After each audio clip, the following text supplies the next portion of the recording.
We're talking to the SkyWatchers group. We've got Bill and William and Eric. Guys, again, thank you so much for taking time out of your Saturday night to talk about what you do. I don't even consider this a hobby, really. More of an educational, scientific form of research, a tool of research. I totally agree with that because it is a lot of hard work and dedication. And again, people don't have to go and purchase these cameras. You could just view it on our sites and enjoy the streams that we provide. Right. Another thing is that there's actually on that page a little Skype call button. And what we do is when we're doing these live Sky Watches, we take callers during the broadcast for anyone who has any paranormal or UFO stories or accounts that they'd like to discuss. So it's very interactive. A lot of people are enjoying it. And as Lucky mentioned earlier, it's growing rapidly. So it's great to have people participate. That's something that we emphasize. We try to include everyone as part of the community, as the forum. So we all enjoy it. And yes, it is work, it is dedication, but it's also a passion of ours. Yeah. So we enjoy it. And expense. I know some people commented it's not cheap to get into. It's not. It does cost some money, and but like you said, if you can't afford to go with the higher end stuff. I know, Bill, you and Eric both for a long time had a bunch of stuff with your eBay electronics, and you caught some unbelievable stuff. Exactly. Again, that was the SCP 2000, and it's, again, relatively speaking, I want to emphasize that because I know due to the economic climate that, spending the money, it's a hobby. Sure. But, I mean, it's almost as similar as you're buying a cell phone or something else that you would purchase. But, again, it's relatively speaking inexpensive in the overall aspect when you look at some of the high-grade equipment out there that costs literally thousands of dollars. So I would consider that to be what it is. And you can enjoy it with your family and friends. And it's, like you said, it's something that... it's an observation, it's research, and to me it's also credible, not like what a lot of things you see on YouTube as being hoaxed or photoshopped. People are seeing what you're seeing. It's real time, it's live. Imagine, Pat, if we're doing a broadcast and we all see something together that is just incredible as far as anomalous activity. Not only am I a witness, but everybody that's viewing at the same time is a witness to something that's being seen live on YouTube. So I think that adds a lot of credence and credibility to the whole aspect of doing this type of research. Exactly. No, I agree with you. Are there I would assume there's other people in the country that are doing this. Are you guys making any sort of effort to well, obviously you're reaching out by doing what you're doing. Are you getting the feel of when you do these Sky Watches? Are you getting the feel of maybe people that are joining or jumping in on chat or are watching? Do you get the sense that maybe you'll get some people in some other locations to put up some of these viewing stations? Well, we have had, we've had some already that have expressed a lot of interest and. Asked a lot of questions, like how to get started. And we give a lot of information. And it just people come from just, well, you know how YouTube is, from all over. It might pop up just at a random video that they run across and might pique their interest. And, we would like to get as many cameras as possible. But on the other hand, the chatters and people participating are just as valuable because they catch a lot of stuff that we don't. We're, dealing with, the settings of it, or, you can't just stare at the screen for the whole 8 hours. You're doing something else. You get distracted for a second, and they alert us to, well, did you see this or that? And then you can go back. And so, the chatters and stuff are real beneficial. And I think a lot of them like it, too, because it's a safe environment as far as, on Skype and everything.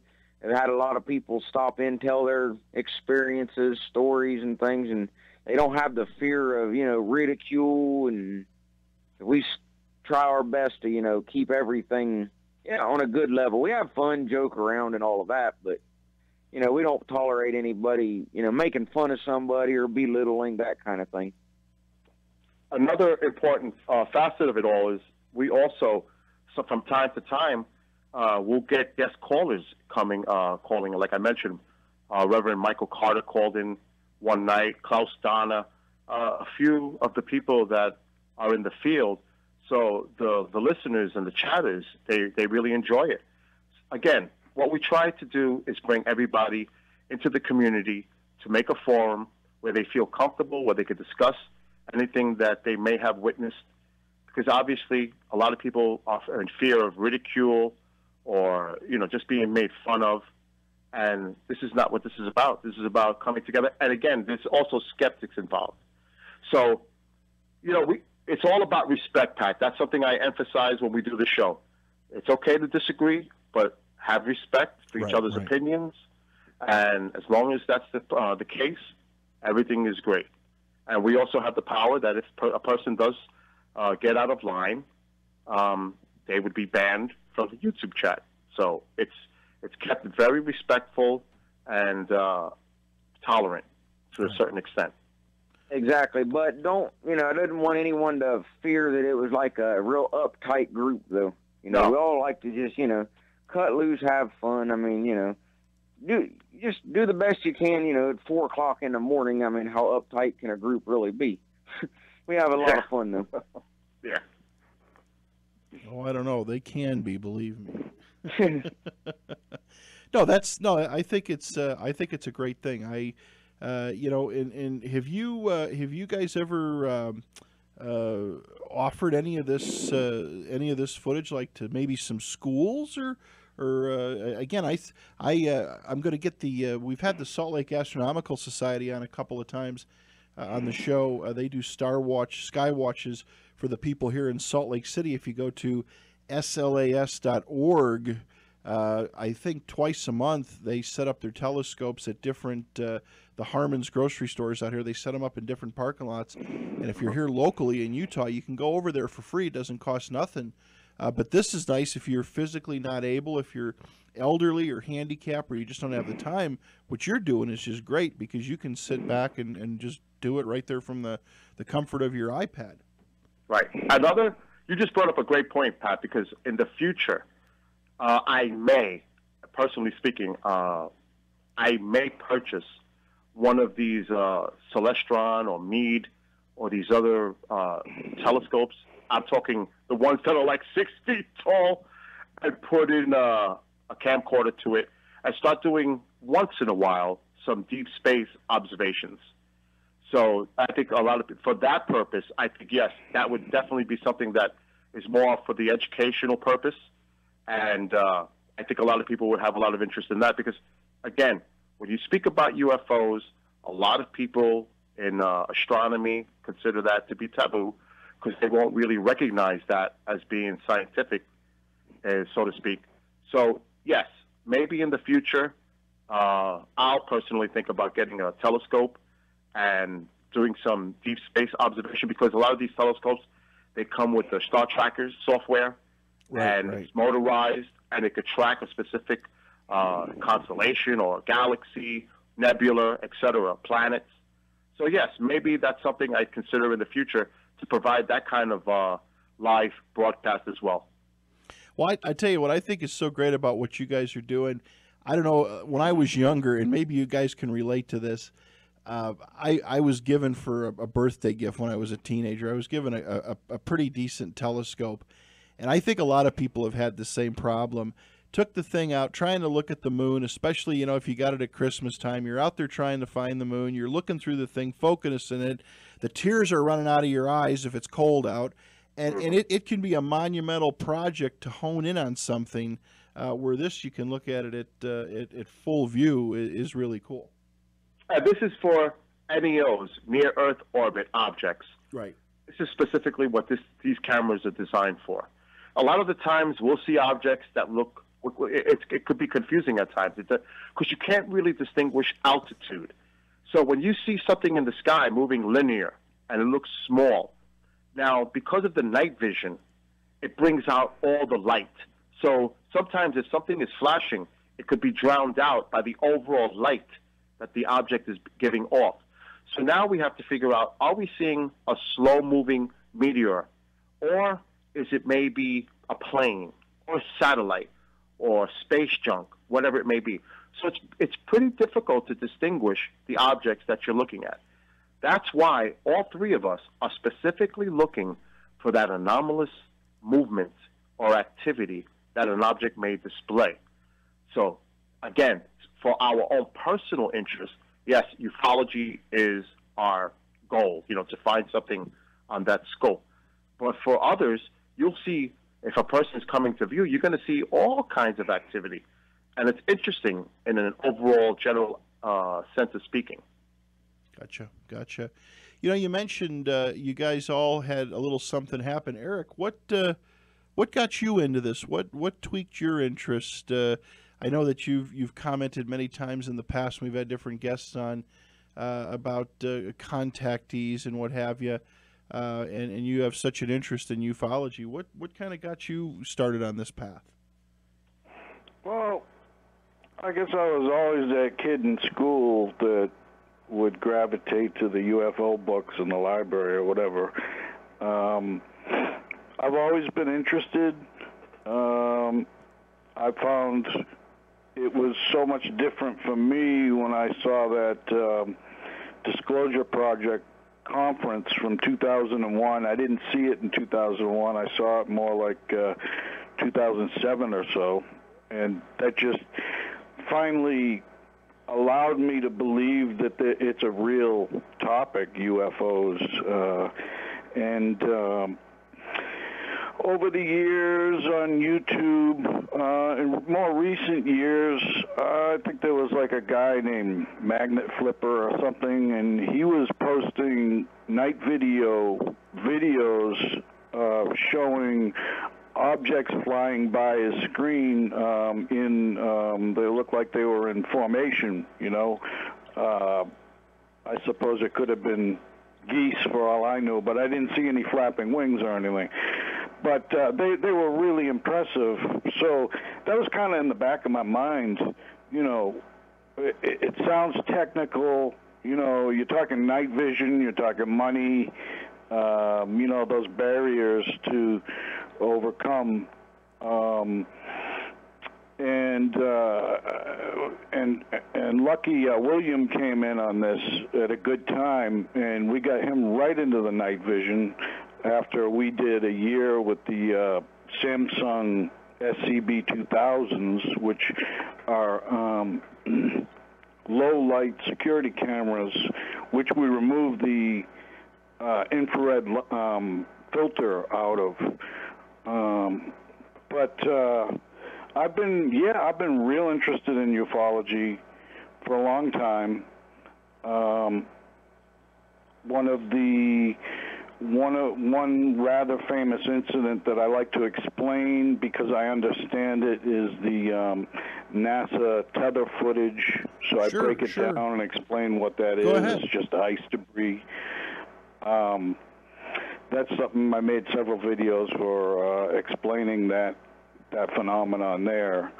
But I suppose it was almost 3 years ago now, I did see a UFO off the coast of Puerto Rico, where I go to visit every holiday season, and that was pretty cool. Unfortunately, I did need a new pair of glasses at the time, so I couldn't see it that clearly, but friends there at with me clearly said that's a spaceship. I could see it, I just couldn't see it that clearly. I wish I had a camera. Since then, right after that incident, I went right out and bought a nice Nikon SLR camera, whatever you call those things, and so I got that covered as far as just a snapshot camera. But and I'm finding, like today I spent a good 6-7 hours probably reviewing and editing more footage that not a lot of people look at on YouTube, but I enjoy it so much that I just keep making them. I don't care how many people view them. It's more about the fun that I have doing it. I love filming meteors, editing and showing all the meteors in a 3-4 minute video, the jets, the anomalies, anything strange. That's basically where I'm coming from. I hope I explained it good. Oh no, you did, and that's the whole part of this is it's the time consuming part of filming all this and then going through it. I mean, this is not an easy thing. As much as people talk about UFO sightings, it's interesting. We watch the news and hear different programs. You'd figure there's a million of these things flying around, and they're not. It's really just a chance of the luck in most cases that people get something.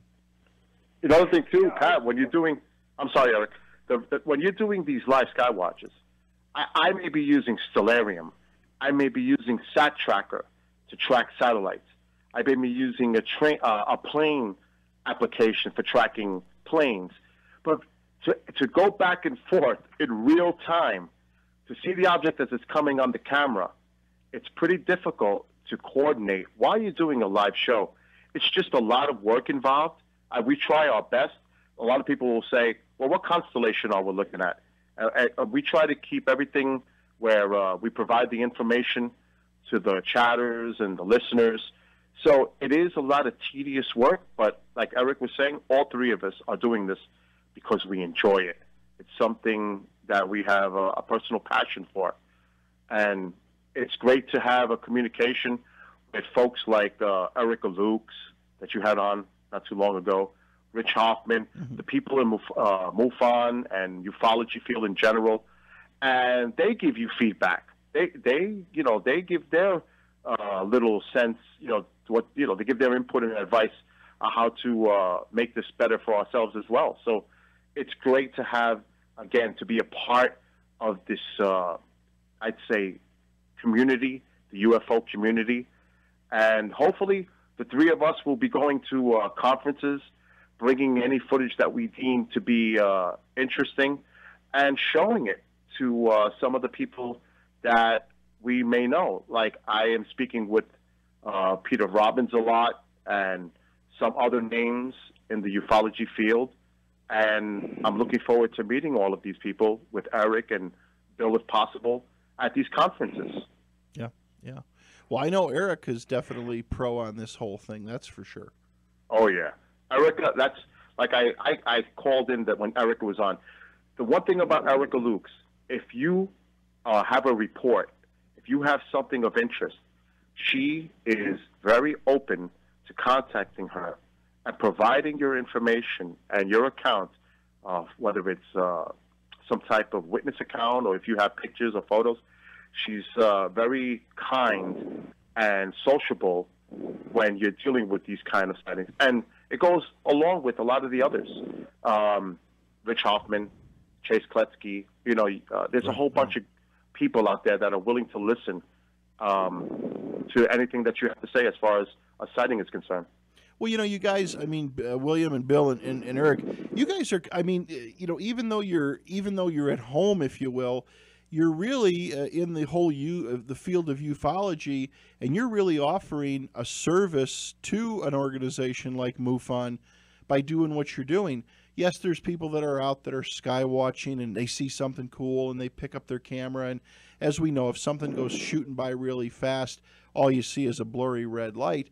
But you guys are really offering a service, and it's a form of research as far as I'm concerned, to provide all this footage. You spend the money out of your own pockets. It's just like with MUFON.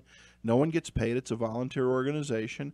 You're pulling the money out of your own pockets, taking the time out of your own day, and then forwarding this stuff forth for people like Wilbur Allen and a lot of other researchers to look at. I mean, my hat's off to you. That's a lot of effort.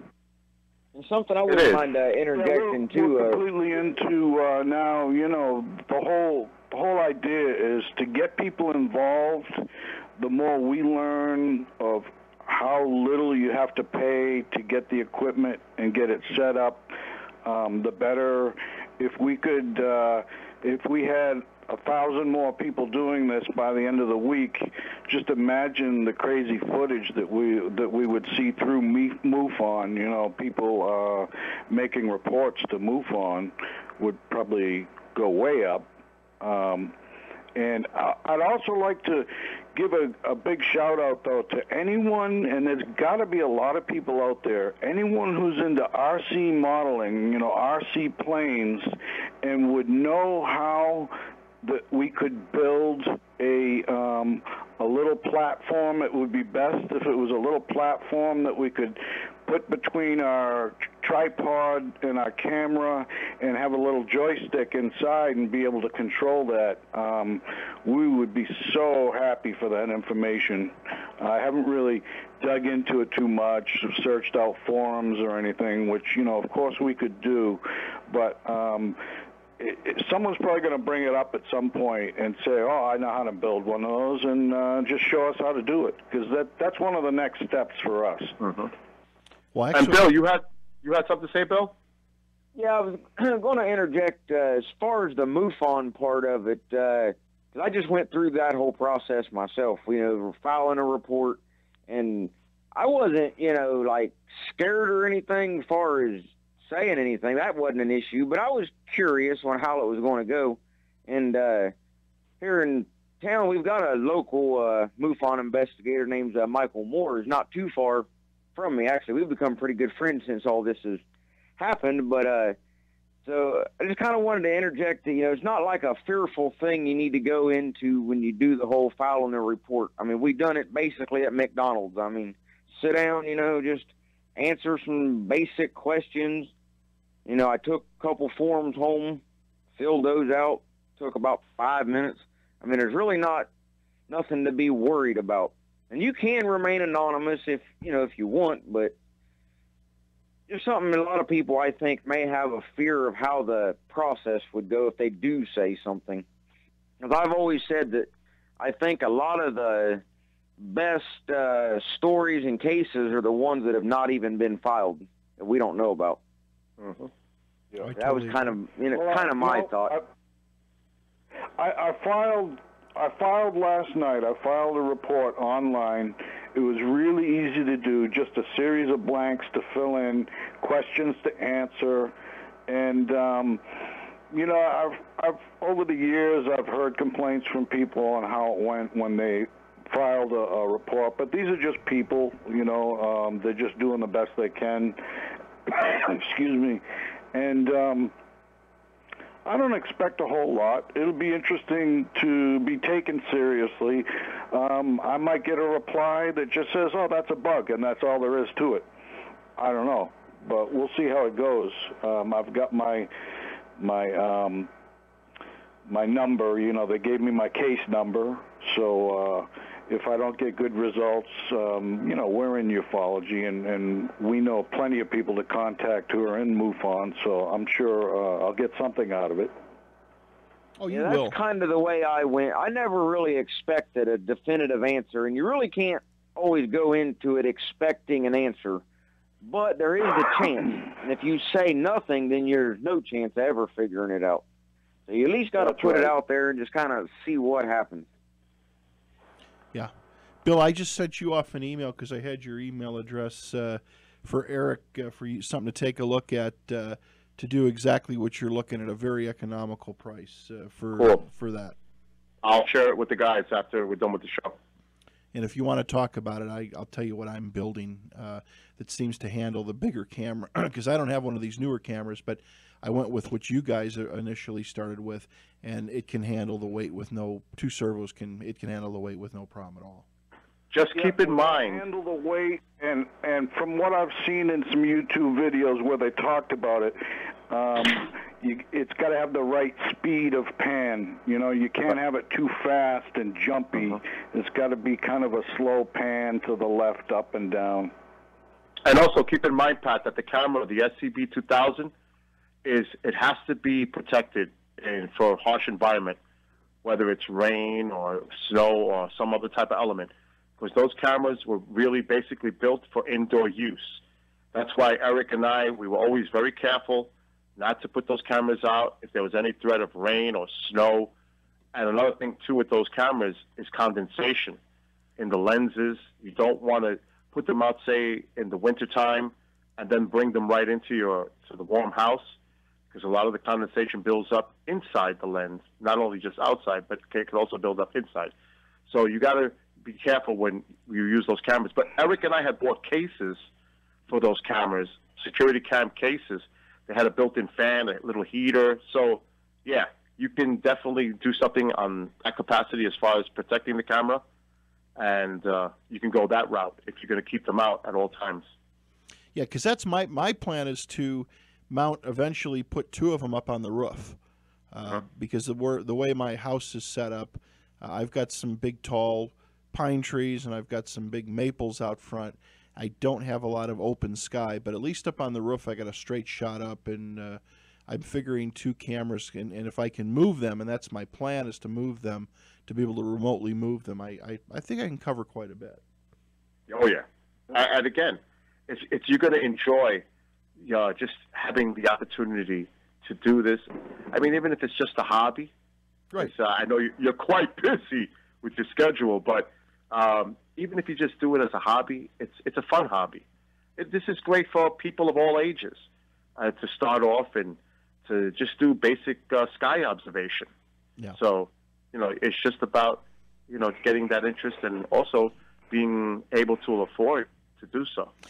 A question I got for you guys, we actually had both Eric. And real quick, William, did you have anything else that you wanted to interject on the moving of the cameras at all? I'm sorry. No, I think you guys pretty well covered all that. I've been trying to find the same type of setup myself, because sometimes, especially this time of year, if you're outside very long, man, the mosquitoes and all that just drive you nuts.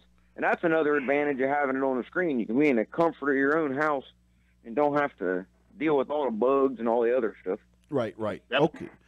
Gotcha. But the question I had for you, and Bill, maybe you can answer it, or Eric, or even William, we've had Wilbur on the show before, and of course Wilbur shoots what, Bill, a couple 100,000 frames when he puts those Nikons out. Yes. Are you able to, with the video, are you able to run any of that footage through some of, like, I know Nikon has some free software that you can download, and I think Sony does too.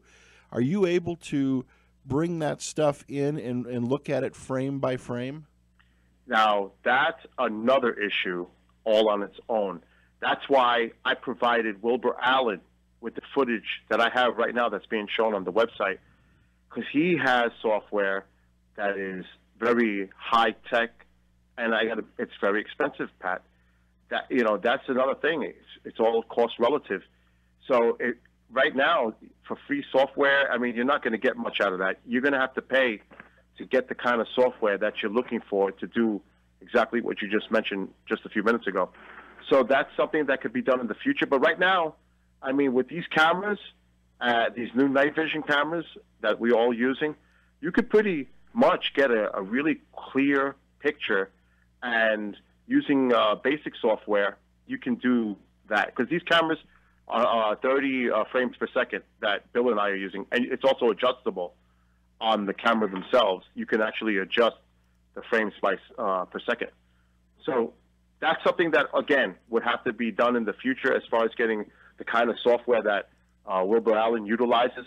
But usually if I need really some help, I have the resources to reach out to those.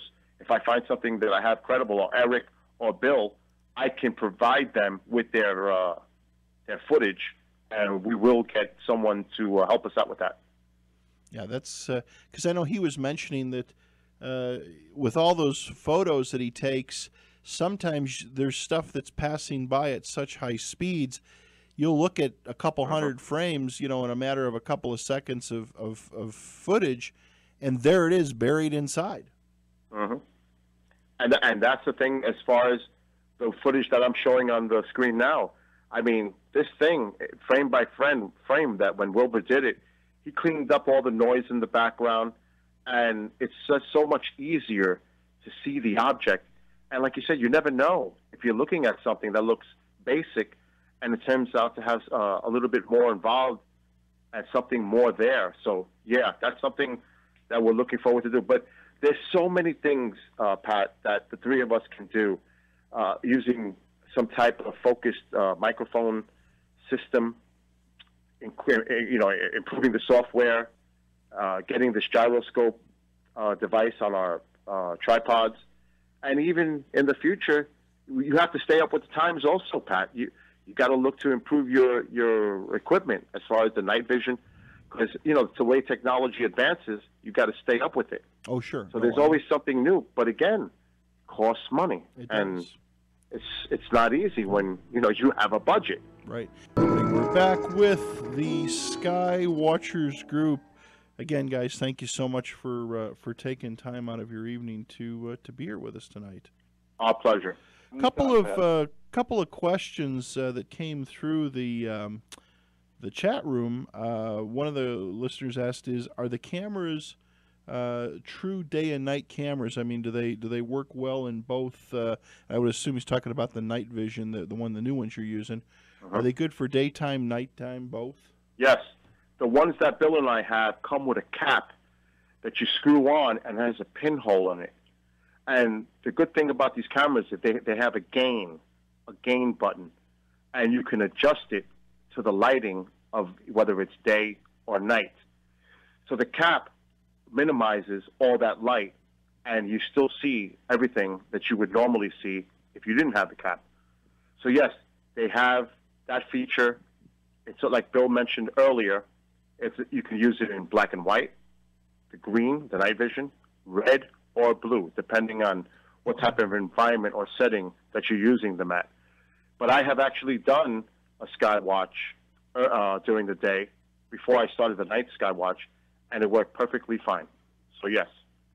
It does work. And another thing I'll add about the cameras, too, even some of your other cameras, $6,000 on up, your high-dollar stuff, a lot of those, if a bright light, say you're using it in a car headlight or something would shine into it, it can burn up a lot of cameras. But these here, since they're all digital, when a bright light, like I said, like a flashlight or a headlight, whatever, were to hit it, it shuts down everything to a low setting so it doesn't affect the camera. Okay, so it protects. So you're safe as far as that goes. I know a lot of people have cameras, similar and things, and they might like to go out to the lake, and they got the kids playing with the flashlights and everything. And, it's kind of hard to keep track of everything sometimes, and it can be a pretty expensive mistake sometimes. But on this one, you don't have to worry about it. Gotcha.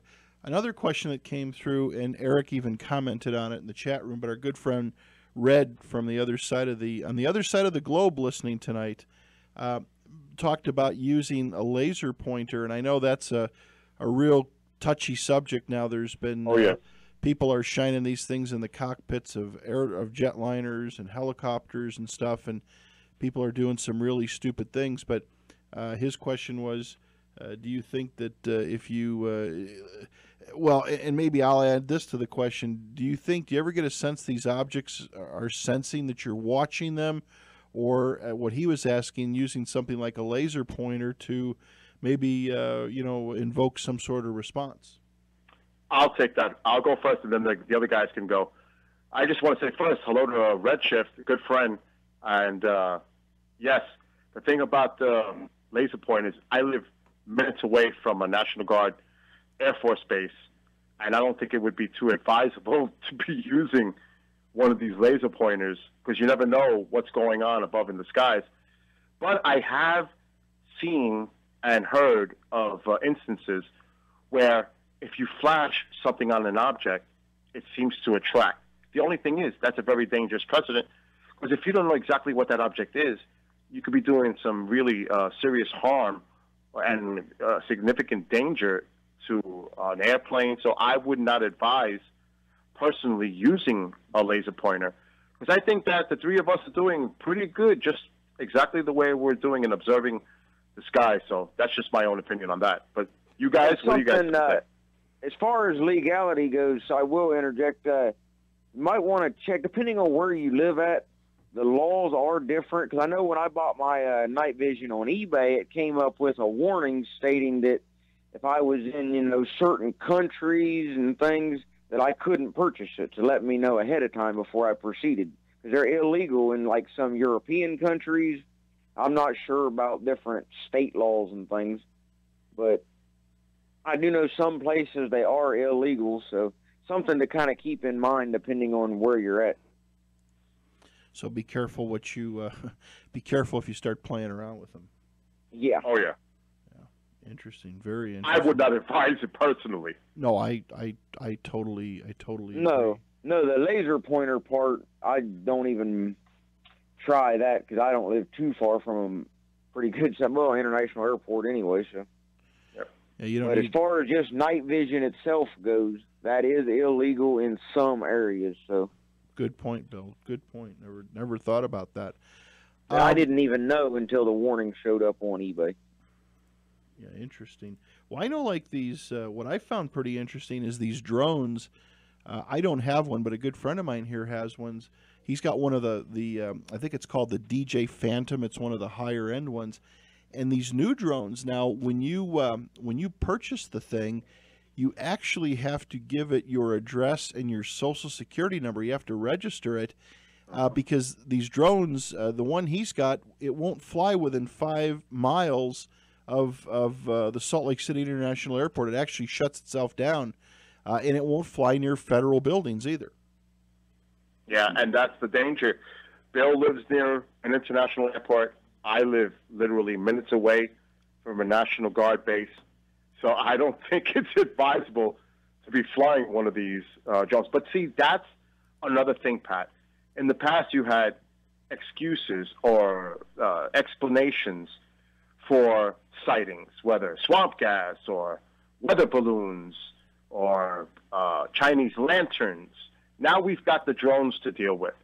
And I've seen so many videos of the movements of what these drones can do that anyone can buy. And you'd be amazed at the speed and the agility and the movement of these drones. So that, again, makes it difficult to distinguish if you see something on the screen, what exactly it is. Now, I don't think many people in my location, because I live in a quite secluded area, are flying drones at night. But, yes, it's a concern. It's something that we all have to take into consideration when we're going over the footage. Obviously, at most, I would say 99% of everything that we see is explainable, man-made, natural phenomenon, or something of that nature. We're looking for that 1%. We're looking for that small percentage of something that we deem as, this is our own personal opinions, by the way, as something that looks as an anomalous object or it's doing some type of unusual movement or activity. That's what we're looking for. And it sounds like you're finding it.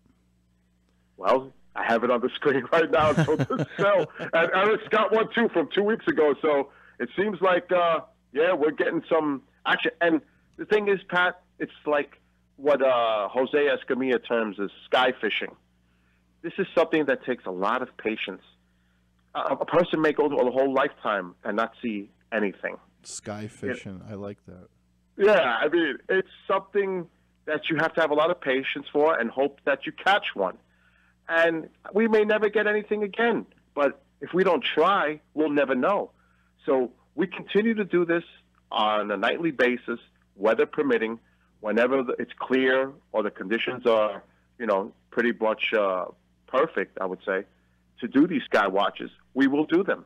And once we stream, those videos are posted on the website so people could see all 3 of the locations, Ohio, Boston, and upstate New York. And they can enjoy watching it, and they can also enjoy participating part of the YouTube chat and Skype. Again, we welcome everyone, and if there's anybody out there that wants any help, all 3 of us are available to provide that help in case you want to get a camera. And that's what it's all about for us, Pat. We enjoy it, and I think the sky's the limit, so to speak, figuratively speaking, but it is. That it's something that we're going to continue to do, and we're going to try to improve as we go on. We never stop trying, Pat. That's the thing. We're always looking for new ideas, new concepts, new equipment, and you know how we started. Yep. Eric and I started with one camera. We went to 4. Now we're at night vision. Bill's in on it with us now. There's others coming in soon that are going to join us. I'll be adding their cameras to the page. And everything here is free. You know, what we do is free. We're not looking to monetize or make a profit on this. We're doing this because we want to. That's the same way, you know, I've felt all along. I figured if I'm going to be spending, you know, all night looking at it myself, and I have the option to share it with basically the world, why not? Yeah. And another thing, too, you know, like Bill said, you know, we're there to help anybody that wants to get started on this. But on the other hand, if anybody out there has any input for us, we're more than happy to take it, whether it's like Eric said, you know, maybe to help identify when something may be a drone or whatever information, you know, it could be beneficial to help us out. You know, we're open to anything, really. Definitely don't know it all. One of the group, we got a big group of listeners that listens to us up at the University of Utah now that school is back in session. They're back in their dorms and listening. And Cindy writes in for you guys, said, have either you, William, Bill, or Eric, have you ever focused your camera systems on the moon, and especially during a full moon on a clear night, and watch the moon for any particular amount of time? Eric, you want to get this because you know I know what you're going to say when we try to focus on the moon. So, Eric, you could address this one. Yeah, I did make a video when I was in Puerto Rico this last year of just the moon descending, and it was really it was too much light. Our cameras are for low light. The moon is large and very bright, so you would need more of a daytime camera to be watching that. The cameras we were using at the time were the Samsung SCB 2000s with the infrared filter removed. So the video I made is it's kind of blurry. There is a guy, if that's interesting to you, and anyone listening probably already knows that there's a guy named Crow 777 who uses a telescope to constantly use the moon as a backdrop and films all kinds of crazy stuff. But we don't film the moon, no. Okay. I was just curious because a lot of, you know, especially when you get a nice big full moon, if you had a nice telescope or something, and thanks for passing that info on. I think you, who knows what you could see buzz by. That's true. And that's the thing with these night vision, if you were to focus on the moon, you're just going to get overexposed. The light that it gives off, all you're going to see is a big blur. You know, you have to have specific cameras to do that focus. If you're going to look at certain objects, you got to use different type of equipment. The equipment we're using is not for that purpose. It's for general sky observation, looking for these objects moving in the atmosphere. So you got to, you know what I mean, Ty? You got to buy what you're using the equipment for and the observation. That's why I mentioned earlier, if I was to do some deep space observation, I would get a telescope and start doing that. And then obviously, if I had a telescope with a camcorder connected to it, I could observe the moon. I just got to focus in and get a nice clear shot of the moon. Exactly. So you got to have the right optics and the right equipment to do so. Exactly. Correct, because I was going to say, speaking about the lighting situation, it's like a few nights ago I went outside and I could count 5 stars that I could see within, you know, just the whole sky that I'm just looking up. Came back in and looked at the live feed I had going. I quit counting at 100 stars. Right. So it'll show a lot more than your naked eye will ever see, which is why I think it's very beneficial to do this. Because, you know, there are a lot of reports of, you know, flying objects and things, but I would imagine there's a lot more flying around that we just can't see with the naked eye, but are able to be picked up. Because how many stories and things have we all seen and heard where somebody will have a video or even a photo, and they said, well, I didn't see that when I took it. And then after you get the film either developed or processed, you know, on your computer, then it all comes out. So that's a big part of it, I think, is just the whole aspect of digital. Eric, Yeah, did you have a comment? We're kind of the belief that there's probably a lot more going on up in the sky than most people realize. So when I put my camera out and I'm looking just straight up and I'm filming it, I figure it's going to catch things that most people aren't going to see, because a lot of people just aren't looking up. They're living very two-dimensionally. They look left and they look right, but they don't really look inward and they don't look upward. Very true. Very true. Guys, we've got about a minute left. Bill, William, and Eric, again, thank you so much. What's the future for your group? What's kind of the next steps you're going to take, Bill, to move forward? Well, the hope is that we can keep adding some more feeds to the page and provide more locations for people to look at these live SkyWatchers from hopefully all over the world. And during our chats and our shows, Pat, we're getting people globally. We're getting a lot of people from overseas, South America, you name it. We're getting people that have this interest from pretty much everywhere. And even kids. Yeah, even some young kids. And we just added another great member to the team. His name is Dr. Sean, and he's a poison control center, I would say, doctor, pretty much an expert. And sometimes he'll go on and he'll provide some really incredible knowledge and information. So the topics that we discuss is all across the board, Pat. So we try to make it fun for everyone. I hope everybody enjoys what we do. And we look forward to seeing everybody at that page. It's www.ufonightvision.info. So, again, I want to thank all the listeners for having us on, and you, Pat. And it's always great to speak with you. And hopefully this will grow. And, again, the sky's the limit for us. Sounds great, guys. Well, again, I want to thank you for spending time with our listeners here, everybody in the Salt Lake Valley. Hopefully we educated them a little bit. And I know I've got to get my act together and get online with the cameras pretty soon. So I want to wish you all a great weekend. Be safe. God bless to all of you. Take care, and let's stay in touch and do it again down the road. Sure will, Pat. Have a great night. Okay. Take care, guys. Take it easy. Sounds good. Good night, Eric. Good night, William. Good night, Bill.